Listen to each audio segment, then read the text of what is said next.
In the summer of 1948, Israel was not just fighting to establish military borders, it was spearheading a quiet, profound revolution on the identity front. The biggest challenge for the fledgling state was to forge a unified national identity out of millions of immigrants who had arrived from dozens of countries, bearing heavy European names that recalled the diaspora and the Holocaust. The decision was strategically and politically motivated. The building of the nation had to begin with the erasure of European names and their replacement with Hebrew names rooted in the Torah and the land. This change was not a mere social trend. It was a deliberate political act intended to serve two central objectives, internal and external. Internally, the goal was to eliminate the image of the bent-backed diaspora Jew and replace him with the new Jew, proud, strong, and organically linked to the Promised Land. Externally, it was a message to the Arab world and the international community that the new leaders were not just foreign European settlers, but were indigenous sons of this land, and that their new Hebrew names were historical evidence of their deep-seated belonging and connection to ancient ancestors.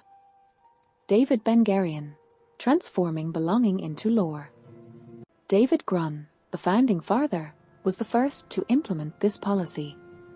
When the young Polish man arrived in Palestine in 1910, he made the symbolic step of transitioning from a Grun to David Ben-Gurion, a David, son of the young lion. When he reached power, this change was no longer symbolic, it became an institutional mandate.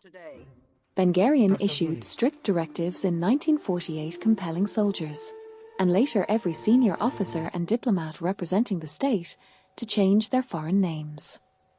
The goal was to eliminate anything that connected the leaders to their European origins in the eyes of the world. This mandate created a massive wave of transformations among the elite. The Malachowski family changed to the biblical Netanyahu, and the founder of the foreign ministry, Moshe Sharett, became Moshe Sharett. Even the state's strongest woman, Golda Meir, who was born Golda Mabovitch and known as Meyerson through marriage, yielded to political pressure and changed her name to Meir so that her foreign names would not be interpreted as a weakness in national identity or evidence of cultural alienation. From leaders to generals, names that speak of power.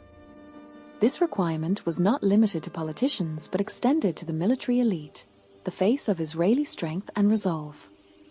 These leaders had to bear names that conveyed power and a fundamental connection to the land. Ariel Scheinermann, whose German name meant a beautiful man, chose the short, powerful name Ariel Sharon, taken from the famous Sharon Plain.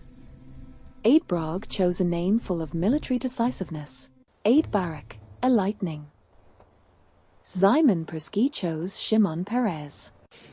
The Ukrainian Levi Shkolnik chose Levi Eshkol, a grape cluster, alluding to the fertility of the Promised Land. This tradition included other major figures, such as Yugal Pekowitz, who became Yugal Allen, Yitzhak Shimshilovich, who became Yitzhak Ben-Zvi, and Pinchers Rosenblythe, who chose Pinchers Rosen. The entire process was akin to an identity purge aimed at solidifying the narrative that they had not come from Europe, but had returned to their homeland.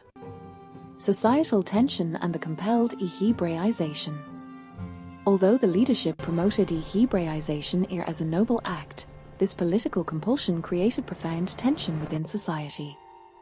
For many immigrants, especially the older generations, their European surnames were not just letters, they were their extended family history and the rich culture of the diaspora. The call for change represented pressure to shed a part of their personal and historical identity.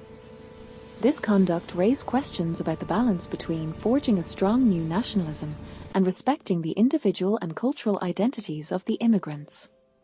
But the institutional pressure was enormous. Most founders and prominent figures, with the exception of the few whose names were Hebraized before their birth, like Moshe Dayan and Yitzhak Rabin, acquiesced to the decision.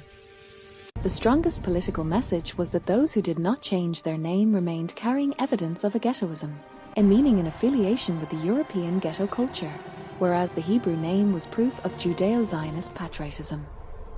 This distinction fueled the transformation, which also included names like Yugal Sukenik to Yugal Yardin, Eliyahu Epstein to Eliyahu Alarth, and Herzl Rosenblum to Herzl Vardi. In the final analysis, The phenomenon of name change, from David Grun to Ben-Gurion, and from Mabovitch to May, was not merely an administrative or cultural decision. Rather, it was a political and strategic document intended to cement the narrative of the return to the roots and erase the traces of European origins. The new Hebrew names were the proof the leaders sought to present to the world, demonstrating that they were not guests on this land but its original inhabitants, an integral part of establishing the state and building its historical and political legitimacy.